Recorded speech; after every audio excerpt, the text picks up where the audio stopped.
Hoy, en esta mañana de mayo, próxima al inicio de un nuevo ciclo de lluvias, me toca presentarme ante ustedes como el nuevo responsable de la cuestión ambiental en México. Déjenme decirles que la cuestión o preocupación ambiental no es más que la reaparición de la naturaleza, la madre tierra, la dimensión femenina de la humanidad en las sociedades modernas, como una fuerza que los seres humanos debemos tomar en cuenta y respetar para seguir existiendo. Algo que debe decirse quedó en el olvido. En efecto, la naturaleza estuvo presente en el imaginario de las culturas ancestrales como una entidad viva y sagrada desde sus orígenes hace 300.000 años.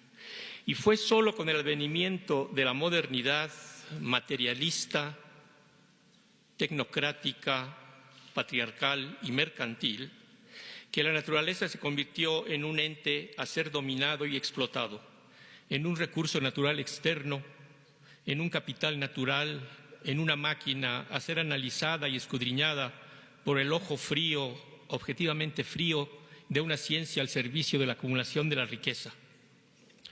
Así nos ha ido, así nos fue y así nos irá. Esta conciencia ecológica, que suma día con día a millones y millones de seres humanos en todo el mundo, nos permite visualizar de manera diferente a la política. 3 dimensiones alcanzo a visualizar. Primero, bajo la perspectiva de la conciencia ecológica, la habitual geometría política de izquierdas y derechas desaparece para ser reemplazada por una nueva y sola disyuntiva. No hay más que políticas por la vida y políticas contra la vida o políticas hacia la muerte. Visto globalmente, este dilema se traduce en políticas que enfrían el clima del planeta y políticas que lo calientan. Cada vez vamos a ir conforme pase el tiempo, vamos a ir cada vez más definiendo todo esto en términos de lo que sucede con el cambio climático. O defendemos la vida o la continuamos aniquilando en nombre del mercado, la tecnología, el progreso, el desarrollo, el crecimiento económico y un largo etcétera. Lo segundo es que ahora vemos el devenir, el transcurso del tiempo de otra manera. Ya no son años, décadas o sexenios, ahora están las miradas puestas en lo que pasará de aquí a un año clave, el 2050. Solo 30 años. Para esa fecha, la humanidad alcanzará 9.000 millones de habitantes, es decir, 2.000 millones más en 3 décadas. El petróleo llegará a su fin. La mitad de los países hoy en día ya están usando su última parte de petróleo en todo el mundo. En 2050 se acaba el petróleo y le van a seguir el gas, el carbón y el uranio. El cambio climático, que no se ha detenido a pesar de las advertencias de los científicos desde hace 2 décadas, generarán catástrofes de todo tipo y los alimentos que serán necesarios tendrán que generarse bajo métodos agroecológicos y no más bajo las pautas insanas y destructivas de la llamada agricultura moderna o industrial. Lo tercero surge de lo anterior, y es que ello nos obliga a indagar la verdadera naturaleza de las fuerzas profundas que provocan este panorama actual y de futuro próximo.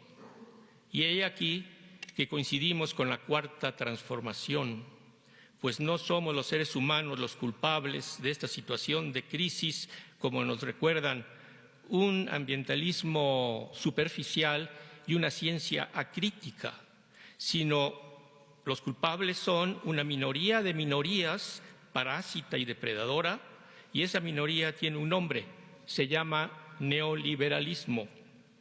Es pues esta visión la que, a mi juicio, debe orientar la política ambiental del país y su institución ejecutora. Una política de emergencia y de restauración y de cuidado de los elementos vitales que los mexicanos requerimos día con día como un derecho humano esencial: aire respirable, agua para todos, energía alternativa no fósil, alimentos sanos, hábitats sanos, reciclaje de desechos, hogares sustentables, ciudades ordenadas. pero también acciones urgentes que permitan detener este transitar hacia el abismo, un destino al que tendrán que enfrentarse nuestros hijos y nuestros nietos. ¿Podremos lograrlo a través de la Secretaría de Medio Ambiente y Recursos Naturales? Creo que sí. Y antes que todo debemos recordar que la Secretaría de Medio Ambiente surgió hace 25 años como una medida que ubicaba a México en la tendencia mundial de disponer de instituciones y leyes en torno al asunto ambiental, un fenómeno que coincidió con el inicio y despliegue del neoliberalismo en todo el mundo y que generó una contradicción que ha sufrido los países y que en el caso de México alcanzó proporciones dramáticas. A través de los gobiernos neoliberales, la política ambiental de México, que inició con bríos y con notables avances, comenzó a perder aliento, se estancó, se fue desdibujando y terminó en descomposición, bajos presupuestos y actos de corrupción inimaginables. En el sexenio anterior, por ejemplo, la Semarnat ya no fue encabezada por funcionarios capacitados y calificados, sino por mercaderes del sector automotriz y por un vendedor de autos de lujo. La Semarnat fue tomado por esa minoría depredadora y rapaz que hoy destruye a la naturaleza y el ambiente por buena parte del país y del mundo. Me refiero a las grandes corporaciones. En el acto de mayor desvergüenza, esto es muy importante, la Semarnat junto con la Zagarpa, hoy la SADER, se pusieron del lado de las empresas biotecnológicas en los tribunales para detener la demanda legal que un grupo de 40 ciudadanos y varias organizaciones campesinas interpusimos contra la llegada del maíz transgénico en México hace 4 años. La pérdida del maíz en México por contaminación genética sería el quiebre de un proceso histórico de por lo menos 7,000 años. México es hoy, digamos, soportado por la civilización mesoamericana y este legado cultural, esta historia, como nos ha señalado el presidente, es fundamental. Necesitamos, pues, rescatar a la Semarnat de esa inercia para ponerla al servicio de la sociedad mexicana.